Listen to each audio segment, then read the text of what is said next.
তৃণমূল কাউন্সিলরের দাদাগিরি, এক পৌর নাগরিককে মারধরের অভিযোগ, প্রাণনাশের হুমকি। ইতিমধ্যেই সিসিটিভি ফুটেজ সোশ্যাল মিডিয়ায় ভাইরাল।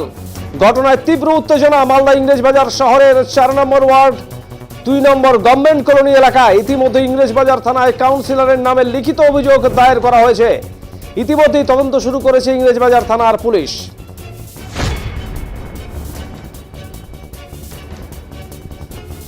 ইংরেজবাজার পৌরসভার 4 নম্বর ওয়ার্ডের বাসিন্দা চন্দন চক্রবর্তীর অভিযোগ, এলাকাতে একটি মাঠ রয়েছে। সেই মাঠে যে কোনো অনুষ্ঠান করতে গেলে কাউন্সিলরকে ভাড়া দিতে হয়, কিন্তু এই মাঠে আজকে দীর্ঘদিন ধরে পরিচর্যা হচ্ছে না। শিশুদের খেলার পরিবেশ নষ্ট হচ্ছে, পাশাপাশি এলাকায় একটি সকলের প্রচেষ্টায় একটি দুর্গা মণ্ডপ তৈরি করা হয় এবং এই দুর্গা মণ্ডপে একটি কমিটিও রয়েছে। কিন্তু আজকে এই দুর্গা মণ্ডপের নির্মাণের ক্ষেত্রে যে চাঁদা তোলা হয়, সেই চাঁদার কালেকশনের খরচ কাউন্সিলরের মাধ্যমে হবে, কিন্তু সেক্ষেত্রে তারা যখন কাউন্সিলরের কাছে হিসাব চান, সেই হিসাব দেওয়া হচ্ছে না। তার অভিযোগ, কাউন্সিলর রীতিমতোই টাকা আত্মসাৎ করছেন। মন্দির নির্মাণের ক্ষেত্রে পাথরে বিক্রি করে দেওয়া হচ্ছে। মন্দির কমিটি কোনো রকম মিটিং হয় না। এইসব বিষয় নিয়ে তিনি প্রথম থেকেই প্রতিবাদ করেন, যার ফলে কাউন্সিলর দীর্ঘদিন ধরে তার বিরুদ্ধে একটা আক্রোশ ছিল।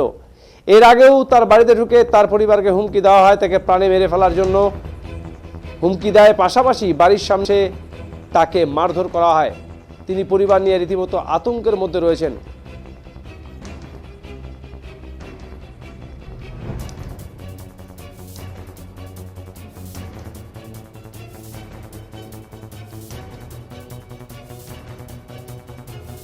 ফেলার জন্য দাঁড়িয়ে বেরালাম এখানে। কাউন্সিলর নতুন গাড়ি নিয়ে আসছিলেন, আস্তে আস্তে হঠাৎ করে আমার উপর টেম্পটেড হয়ে গেলেন। টেম্পটেড হয়ে ডাইরেক্ট বললেন আমার এখানে কিছু প্যান্ডেলের বাস ছিল, যেহেতু আমি 16 তারিখ কাজ করেছিলাম, আমার 6 তারিখে কাজ আছে। তো আমি সেটা কাউন্সিলরের ওইভাবে ট্রেডিং করার পর আমি গোপাল নন্দীবাবুকে বলেছিলাম যে আমি যে মাঠে বাসটা রেখেছি, তো কমল চাকিবাবুর প্রোগ্রাম আছে 6 তারিখে, সেই জন্যই বাসটা আছে, তো এর জন্য কাউন্সিলর কেন আপত্তি করছেন। তো গোপাল নন্দীবাবুর কথা শুনে বুঝতে পারলাম যে ওনার কোনো আপত্তি নাই, ওনারা তো মাঠটা ভাড়া দেন রীতিমতো, একটা ডেকোরেটর হিসাবে মাঠে আমি রাখেছি বলে এটার জন্য ওনার ক্ষোভ। আর ওনার বিগত এর আগেও ওনার অনেক ক্ষোভ আছে। আমরা যখন এই প্রথমে মন্দিরটা করতে গেলাম, মন্দিরটা করার সময় আমরা একটা কমিটি করেছিলাম, 50 জন 60 জন ছিল, সেই 60 জন মিলে একটা রেজিস্ট্রেশন কমিটি করেছিলাম। রেজিস্ট্রেশন কমিটি করে আমাদের কমিটির মারফত কাজটা খুব সুষ্ঠুভাবে হচ্ছিল। কিন্তু উনি কি করলেন, হঠাৎ মাস 6 পর কমিটি থেকে আমাদেরকে বিরত করে দিলেন। 1 বছর পর মন্দিরের রেজিস্ট্রেশনে ফেল করে দিলেন।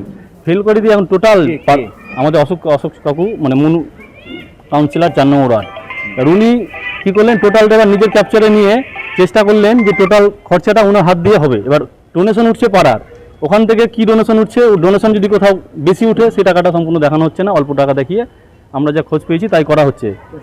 তারপরে ওনাকে এখানে বলা হলো যে মন্দিরের পাথর, ডোনেশন দেওয়া পাথর, সেটাও পর্যন্ত বিক্রি করে দিলেন। একটা মন্দির হচ্ছে কমিটি মারফত হচ্ছে, কমিটি রেজিস্ট্রেশন ফেল করালেন। আমাদের মাঝে মাঝে রেজিস্ট্রেশন খাতা ছিল, সেটা নিয়ে মিটিং হতো, সেগুলো ফেল করালেন।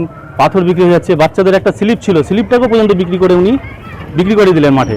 এত বড় একটা মাঠ, আজকে ঐতিহ্যবাহী স্লিপটা, সেটাকেও উনি বিক্রি করে দিলেন। এইগুলো প্রতিবাদ আমি করাতে, আমার সাথে আরও অনেকে ছিল যারা ছিল প্রতিবাদ করাতে উনি আমার প্রতি একটা বিশাল ক্ষোভ জন্মে নিয়েছেন। মানে এখন এমন যা পরিস্থিতি দেখতে পাচ্ছি, কালকে বাড়ির সামনে এসে আমাকে যে ট্রেডিং করলো, আমার মা আছে বয়স্ক মায়ের সামনে যাচ্ছে তাই ভাষায় গালিগালাজ, যা আমার বোন সমতুল্য ভাষায় গালিগালাজগুলোও দিয়েছেন উনি বলেছেন বাড়ি থেকে টেনে বের করে মেরে দেবো, কেউ থাকলে বাঁচিয়ে নেবে। কে বলেছে? আমাদের অশোক কাকু, কাউন্সিলর 4 নম্বর ওয়ার্ড। তা আমি বুঝতে পারলাম না, উনি তৃণমূল করেন। আমি ওনার ভোটের জিতার জন্য আমি অনেক লড়েছি, এমনকি জিতার সময় ওনার যত টেন্ট মেন্ট করেছিলাম সেগুলো খরচা আমাকে দেয়নি, তাও আমি বলেছি না আমি তৃণমূল করি, ঠিক আছে করবো। উনি আজ পর্যন্ত বলতে পারবেন না যে ওগুলো পয়সা আমাকে দিয়েছেন। ভোটে জিতে যে ডিজেতে নিয়ে এসেছেন সেগুলোও আমাকে দেয়নি। তারপরে ওনার মধ্যে শিব মন্দিরে কাজ করলাম, সেই টাকা পর্যন্ত দেয়নি। উনি ওয়ার্ডে পিকনিক করতে গেলাম, সেই টাকা ডিউ, সব দিকে উনি ডিউর মধ্যে রেখেও আমার উপর টার্গেট করে নিলেন। যেহেতু আমি বলতে শুরু করে দিয়েছিলাম যে প্রতিবাদ, যে এইগুলো কাজ উনি যে করছেন, এগুলো কাজেতে আমাদের পাড়ারই ক্ষতি। পাড়াতে বাচ্চাদের কোনো খেলাধুলার কাজ হয় না, মাঠ তো গর্তে শেষ, মাঠ ভাড়া দেওয়া, এটাতে যদি বলতে এটাকে আমরা কমিটি করেছিলাম, কমিটি আমার মাঠ ঠিক করা হচ্ছিল, কিন্তু কমিটিটাও ভেঙে দেওয়া হলো। ওই কমিটি ভেঙে দিয়ে আমার টাকা টোটাল ফান্ডিং হচ্ছে। তার কারণ মন্দির, আজকে মন্দিরের পা, আজকে মাঠের যত একটা বাবা মায়ের পা যদি ভেঙে যায় বাচ্চার, বাবা মায়ের 50,000 থেকে 60,000 টাকা খরচা হবে। এই মাঠের মানে জলাজীর্ণ অবস্থা। এই ঘটনায় কি আপনি আতঙ্কিত আছেন? আমি আতঙ্কিত, আমার বাড়ির লোক প্রচণ্ড আতঙ্কিত। আমার একটা ছোট বাচ্চা আছে, আমার আরেকটা ছোট বাচ্চা আছে। মানে আমাকে যেভাবে বাড়ির সামনে ট্রেডিংটা করলো, তার আগে একবার ট্রেডিং করেছিল, কাকিমারা কার্ড দিতে গেছিলেন, তখন কাকিমাদেরকেও ট্রেডিং করেছিলেন, আমার মেরে পা ভেঙে দিল। আমার কারণ বুঝতে পারছি না। ওনার বিরুদ্ধে আমি যদি প্রতিবাদ করছি, প্রতিবাদে যদি উনি এতটাই রাগী হন, তাহলে উনি ওনার কাজ করতো। যে 4 বছরে কাউন্সিলর হয়ে পাড়ার একটা বাচ্চাদের স্লিপ করে দিতে পারলো না। আজকে কিষাণবাবু প্রতিটা ওয়ার্ড সাজিয়ে দিচ্ছেন, কিন্তু আমাদের ওয়ার্ড সাজাতে পারছেন না। কালকে সকালে আমি কথাটা হচ্ছে যে উনি আমাদের প্রতি কিসের জন্য এত ক্ষোভ প্রকাশ করছে বা কিসের জন্য এত ওনার আমাদের প্রতি এত ক্ষোভ, সেটা আমরা অনেকবার জানার চেষ্টা করেছি। উনি কোনো মতেই কোনোরকমভাবেই আমাদের সাথে কোনোরকমভাবে বসার চেষ্টা করেনি, বলার চেষ্টাও করেনি। যাই হোক, সেটা ওনার প্রসঙ্গ। আমার কথা হচ্ছে যে আমি পাড়াতে কোনোরকমভাবে যদি প্রোগ্রাম করি, সেটা ব্লাড ব্যাংক হোক, সেটা বাচ্চাদের খেলাধুলা হোক বা বয়স্কদের কোনো রকম প্রতিযোগিতামূলক খেলা হোক, তো সেটা আমি করব। তার জন্য ওনার কাছে পারমিশন নিয়েছি, পারমিশনের জন্য দেওয়া হয়েছে, ওনাকে কার্ড দেওয়া হয়েছে, উনি কার্ড রিটার্ন করে দিয়েছে।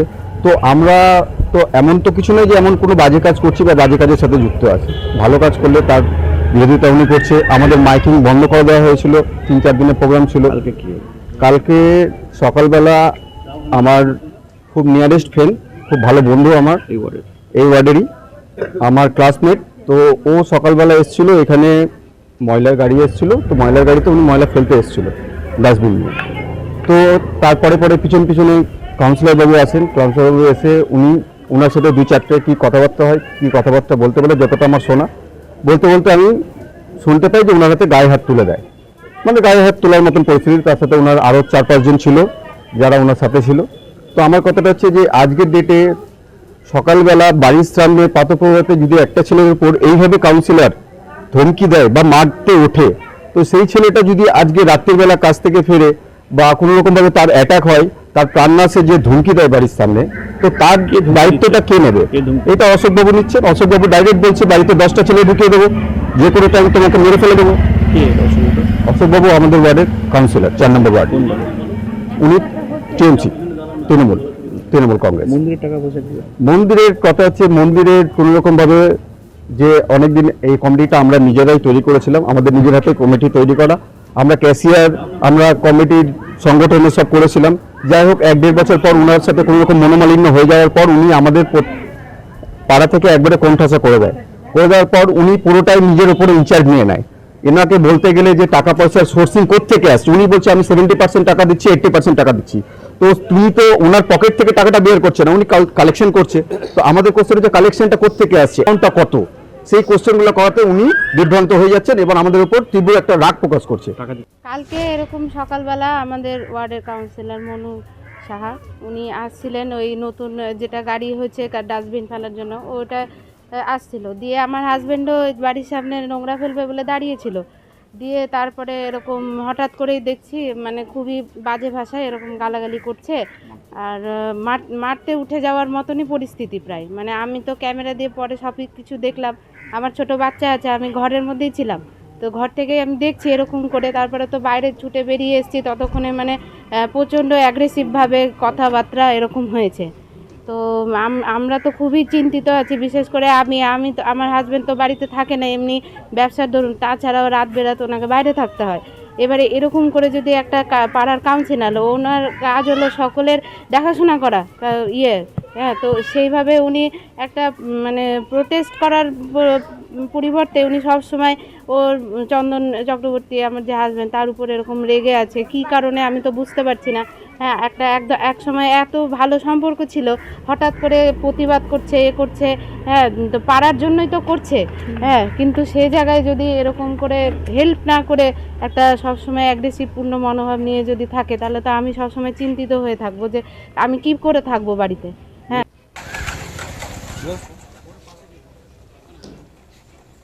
যদিও তৃণমূল কাউন্সিলর অশোক সাহা জানান তার বিরুদ্ধে অভিযোগটি সম্পূর্ণ ভিত্তিহীন। যিনি অভিযোগ করেছেন অর্থাৎ চন্দন চক্রবর্তী, তিনি একজন ডেকোরেটর ব্যবসায়ী, তিনি অন্য দলের রাজনীতির আদর্শ রয়েছেন, তিনি তাকে বদনাম করার জন্য এই সমস্ত করছেন। দুর্গা মণ্ডপ ঘিরে চন্দন চক্রবর্তী তার ডেকোরেটরের সামগ্রী রাখছেন, রাস্তায় ফেলে রাখছে, তিনি এই বিষয়ে তাকে বারণ করেন, উল্টো সেই তার সাথে খারাপ ব্যবহার করেছে বলে এদিন অভিযোগ করেন এই কাউন্সিলর। দেখুন, চন্দন চক্রবর্তী একটা সমাজের কি, আমি যতটুকু দেখেছি, আমি কাউন্সিলর হিসাবে আমার দীর্ঘদিনের অভিজ্ঞতায়, চন্দন চক্রবর্তী যে কমপ্লেনার, সে একটা সমাজের কি। আমি দীর্ঘদিন কাউন্সিলর জীবনে দেখলাম যে ও ওই দুর্গা মণ্ডপটা যেটা নিয়ে ও বলছে আর কি, সেটা একটা ভাঙাচোরা মণ্ডপ ছিল দীর্ঘদিনের। তো এই এলাকার নাগরিকের চাহিদা অনুযায়ী আমাকে বলেছিল যে দুর্গা মণ্ডপটা একটু করে দেওয়ার ব্যবস্থা করে দাও। সেটা আমি করার চেষ্টা করছি আর কি, কিছুটা হয়েছে, আরো কিছু কাজ আছে, করার চেষ্টা করেছি। সেটা সব গোটা পাড়ার লোকের মিটিং করে একটা কমিটি করে সেটা করার ব্যবস্থা করেছি আর কি। লোকের কাছে চাঁদা তুলে করার ব্যবস্থা করেছি। তাতে ওর ব্যবসার মাল রাখার অসুবিধা হচ্ছে, যেটা ও দুর্গা মণ্ডপ ঘিরে দীর্ঘদিন ধরে ওর ব্যবসার মাল রাখতো, ও ডেকোরেটরের ব্যবসা করে দীর্ঘদিন ধরে ব্যবসার মাল রাখতো, তাতে ওর ব্যবসার মাল রাখার অসুবিধা হচ্ছে। দুর্গা মণ্ডপ সামনে মাল ঘিরে মাল রাখতো দীর্ঘদিন ধরে, সেটা বন্ধ হয়েছে। না, মারধর করার কিছু ব্যাপার নাই। উনি আমাকে বলছেন যে আমার হাত পা গজে গেছে, আপনি যেখানে খুশি কমপ্লেন করেন, আমার উপরে আমার লোক আছে, আমি কোনো পৌরসভাকে কোনো ট্যাক্স দিব না, এগুলা উনি বলেছেন। তারপরে উনাকে আমার লোকজন বলেছে, এরকম কোনো ব্যাপার নাই, ওর গায়ে কোনো হাতও দেওয়া হয়নি, কিছু হয়নি। কমপ্লেন করার ওর উনি একটা অন্য রাজনৈতিক দলের আশ্রয়ে আছেন, আমাকে ছোট করার জন্য, যত রকম নোংরামো করার জন্য উনি করছেন। কিন্তু উনি তো বলছেন যে উনিও তৃণমূল করেন। না, উনি তৃণমূল করেন না। ও বিগত দিনে, বিগত পৌরসভা ভোটে, বিগত লোকসভা ভোটে সব অন্য রাজনৈতিক দল করেছেন। উনি কোনো তৃণমূল করেন না। উনি তৃণমূল করেন না। উনি তৃণমূলের কোনো বন্ধু বান্ধব আছে হয়তো, যার সঙ্গে আড্ডা মারেন, ও তৃণমূলকে সামনে রেখে ও ব্যবসা করবেন, এটাই ব্যাপার। আর তৃণমূল দল করেন না। কারণ আমি দীর্ঘদিন ধরে এখানে কাউন্সিলর আছি, আমি যতদূর জানি উনি তৃণমূল করেন না। এ বিষয়ে দক্ষিণ মালদা বিজেপির সহ সভাপতি অজয় গাঙ্গুলি জানান, যতটা তারা জানেন এলাকা দখল নিয়েই তৃণমূলের দুই গোষ্ঠীর মধ্যে গণ্ডগোল। যে অভিযোগকারী সেও তৃণমূল, আর যে কাউন্সিলর সেও তৃণমূল। মন্দির নির্মাণকে কেন্দ্র করে এলাকার মানুষ প্রচুর টাকা দিয়েছিল, সেই টাকার ভাগাভাগি নিয়েই গণ্ডগোল। গত 10 বছর ধরে বিজেপি বলে আসছে তৃণমূলের সাথে তৃণমূলের গণ্ডগোল হবে, এবং 2 মাস ধরে এই তৃণমূলের মধ্যে গণ্ডগোল মালদা জেলাতে আরও বেশি বেশি করে দেখা যাচ্ছে। আগামী দিনে তৃণমূল শেষ হয়ে যাবে, 2026 সালে তারা নিশ্চিহ্ন হয়ে যাবে বলে দাবি বিজেপি নেতার। আমরা যতটা জানি এলাকা দখলদারি তৃণমূল কংগ্রেসের কালচারের মধ্যে আছে, এলাকা দখলদারি, কাটমানি, সিন্ডিকেট ব্যবস্থা সমস্তটাই। কিন্তু এটা একটু পরিস্থিতি অন্যরকম। মন্দির তৈরি করাকে কেন্দ্র করে সেই এলাকার মানুষ প্রচুর পরিমাণ টাকা দিয়েছিল, এবং এই টাকার হিসাব চাওয়ার জন্যই এই গণ্ডগোল। এই গণ্ডগোল তৃণমূল কংগ্রেসের কালচারের মধ্যে আছে।